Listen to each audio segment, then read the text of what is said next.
With the collapse of the oil embargo to force Iran into a confrontation over the Straits of Hormuz, the US and Israel are looking for another way to get the long-sought war with Iran started, and more to the point, need to make it look like Iran is starting hostilities in order to make it politically and more difficult for Russia and China to support Iran.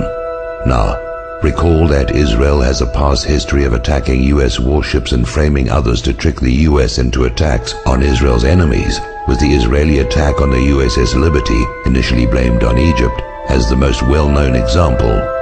So here we have the USS-Enterprise, the oldest carrier in the fleet, on her last legs, scheduled to be decommissioned next year.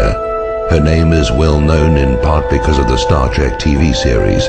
Decommissioning a nuclear aircraft carrier is a very expensive process.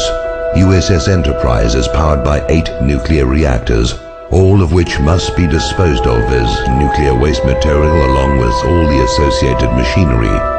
The US Navy would save a great deal of money, more than the scrap worth of the steel, if USS Enterprise were to be sunk in the Persian Gulf, where the radioactive mess is someone else's problem to deal with.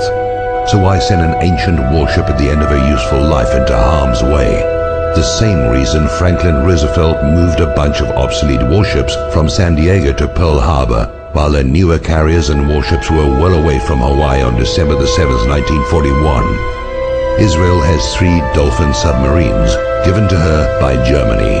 They have been seen transiting the Suez Canal in the past, and could well be operating in the Gulf of Oman, even the Persian Gulf by now, lying in wait for a used-up and obsolete warship, more useful as a sacrificial lamb than an actual weapon, a ship with American sailors, to be attacked as Israel attacked the USS-Liberty, then to be blamed on the designated target, Iran, by a compliant media.